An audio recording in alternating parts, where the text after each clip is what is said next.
Salutare! Câți ani depun găinile ouă? Haideți să vedem, dragi prieteni, împreună și vizionare plăcută în continuare!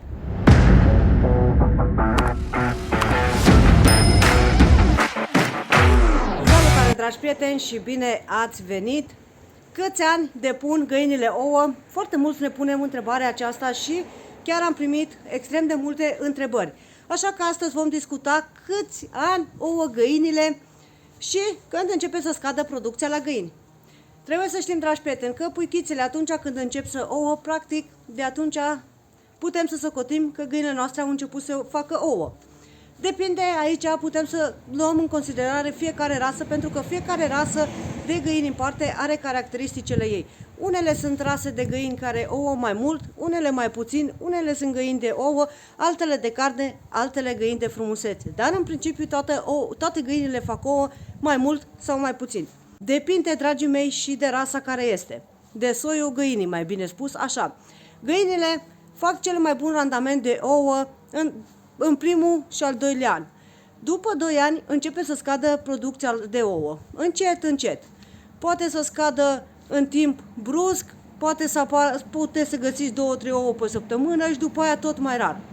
Găinile trăiesc undeva între 4 și 8 ani și aici depinde cum voi le țineți și de rasa care este. Sunt găini care au trăit și mai mult, dar la un moment dat, găina cu cât înaintează în vârstă, ajunge undeva, să zicem, pe la 4 ani, poate să vă facă doar un ou la cine știe cât timp, că și voi practic deja ați uitat când a mai făcut ultima oară găina voastră un ou. Așa că, dragii mei, da, găinile se opresc și ele din ouat cu înaintarea în vârstă. De la 2 ani, practic, ele încep să facă mai puține ouă, un pic mai puține de la an la an. Dar asta nu înseamnă că se opresc de tot din ouat. De aia și fermele mari care țin practic găini pentru ouă, care noi luăm ouăle de magazine, să spunem așa, ei țin practic găinile un an jumate, maxim cel mult 2 ani. Pentru că atunci scade randamentul la ouat și ei nu mai vor să țină pentru că nu le mai dă practic acele ouă multe care practic ele vor. Dar, dragii mei, dacă voi vă hotărâți ca să luați o găină, cum s-ar zice, reformată, din halele mari care se țin găinile, trebuie să știți că și dacă are găina un an jumate, 2 ani, după ce ea începe să-și revină și să elimine toți hormonii care ea are în organism și începe după 2-3 luni să-și facă penajul, nu o să mai recunoașteți, dragii mei, acele găini. Deci nu este nimic greșit dacă voi vreți ca să luați găini reformate, cum se spune, pentru că, practic, le dați o șansă. Și găinile o să vedeți cât de frumoase și de mari, practic, și le crește și frumos penajul și încep să deie mai departe ouă bune și sănătoase. Dacă în caz că vreți ca să stimulați un pic găinile și să le veniți ca să le ajutați, ca să vă facă să vă facă practic ouă, puteți să intrați pe canala noi pentru că găsiți mai multe stimulente și mai multe alimente, fructe sau legume care le ajută la producția de ouă. Sau puteți să optați ca să luați din magazin. De aici lângă noi a venit și un pisicuț. Așa că trebuie să știm că în medie, cam în 2 ani, găinile încep să facă tot mai puține ouă. Asta nu înseamnă că dacă aveți o găină de 3-4 ani, ea nu vă mai face ouă. Trebuie să vă uitați, dragii mei, și la ce rasă de găini aveți și să vă hotărâți atunci când doriți ca să luați o rasă de găini sau să vă luați găini, trebuie înainte de asta ca să vă hotărâți și voi ca să știți practic ce vreți de la acea găină. Vreți ouă, atunci optați pentru rase de găini pentru ouă. Dacă vreți carne, optați atunci pentru acele rase mixte unde aveți carne, dar aveți și ouă. Dacă vreți găini de frumusețe, atunci trebuie să știți că majoritatea păsărilor sau găinilor care sunt de frumusețe, ele practic fac mai puține ouă. De exemplu, la noi Brahma a făcut undeva la 120-125 de ouă maxim pe an, asta de la o găină. Deci nu este mult și nu este practic nici puțin, este undeva așa echilibrat. Dacă punem cochinchina pitic, ce rasă de găini, după cum o vedeți că avem și noi, o găinușă și un cocoșel, pot să vă zic că cochinchina pitic face undeva la 6-7 ouă pe an și după aia începe ca să le clocească și cam asta e cochinchina pitic. Este un pic mai greu și de înmulțit și este un pic mai greu ca să vă facă practic și ouă. Da, sunt atâta rase unde puteți să vă interesați pe internet de practic de ce rasă vreți ca să vă luați. Și un sfat, dragii mei, dacă sunteți la început cu găinile, uitați-vă când vă luați o rasă de găini, nu numai după frumusețe, uitați-vă practic și ce vreți voi de la acea găină ca să vă ofere și uitați-vă cât de sensibilă sau de rezistentă este acea rasă de găini. Am auzit multe lucruri și mulți ziceau că Brahma practic este o rasă sensibilă de găini. Dar nu e chiar așa, pentru că nu ni s-a părut Brahma o rasă foarte sensibilă. În schimb, ce rasă de găini am avut și au fost extrem de sensibile, au fost mătase japoneze, unde practic am luat pui și, din păcate, nu au putut să ajungă la maturitate. La mătase japoneze este un pic mai dificil pentru că trebuie să-i face și căldura aia iarna, n-are voie în umezeală, n-are voie în ploaie. Este un pic mai dificil pentru că sunt rase extrem de sensibile. Dar noi cu Brahma n-am avut niciodată probleme unde să zicem că sunt găinile sensibile. Deci, așa, ca să revenim la subiectul nostru, în jur de 2 ani, găinile vă fac ouă, producția maximă de ouă, care poate ca să vă dea o găină, indiferent ce rasă ar fi ea. Practic, caracteristicile rasei ei. După 2 ani, începe încet ca să scadă producția de ouă.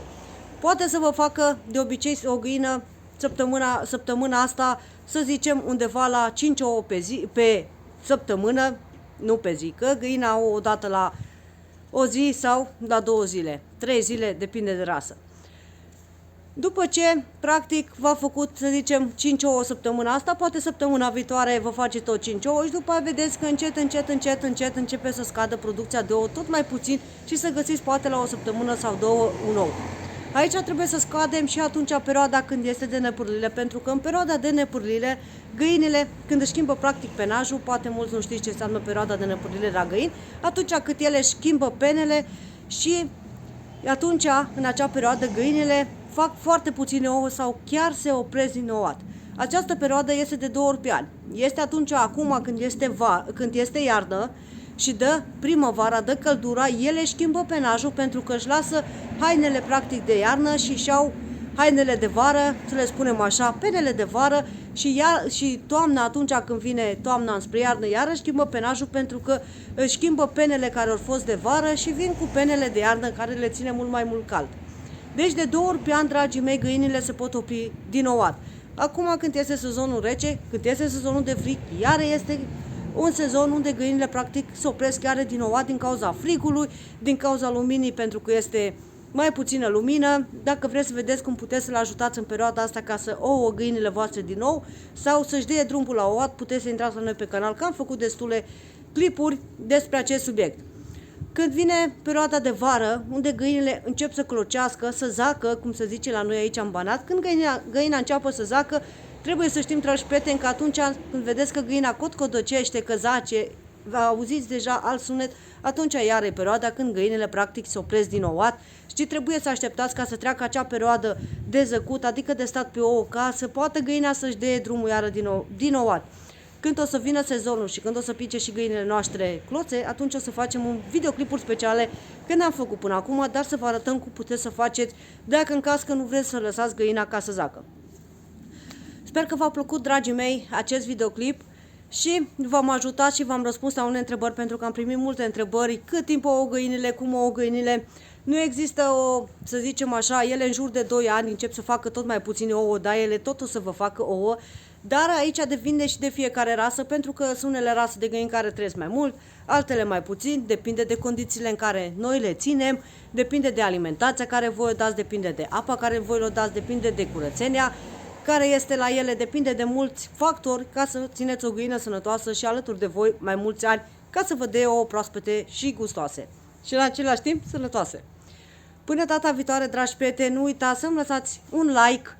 Pe noi ne ajută foarte mult și ne arătați că vă place ceea ce facem și ne stimulați ca să facem cât mai multe videoclipuri frumoase și interesante pentru voi. Un comentariu, iar, dragi prieteni, ne-ar ajuta foarte mult și, bineînțeles, dacă vreți să ne distribuiți și vă face plăcere să ne distribuiți ca să vadă și prietenii voștri, să vadă și alții, poate îi ajută și pe ei în unele situații. Și dacă nu v-ați abonat, puteți să o faceți, pentru că urmează multe proiecte noi în acest an, multe concursuri noi. Și apropo de concursuri, nu uitați, dragi prieteni, că avem pe canal un concurs care se numește Animalul tău, animalul vostru, să spunem așa. Așa că intră acolo și uită-te să vezi care sunt regulile și participă, pentru că noi chiar ne-am bucurat să vedem cât mai multe animale și cât mai multe poze cu animale de la voi, ca să știm și voi și noi, practic, ce animale aveți voi, pentru că noi, practic, vă arătăm toate animăluțele care noi le avem. Până data viitoare, dragii mei, eu vă urez mult succes în toate, aveți grijă de voi, de animăluțele voastre și de tot ce iubiți voi. Eu vă salut cu respect, v-am pupat, numai bine, ceau, ceau!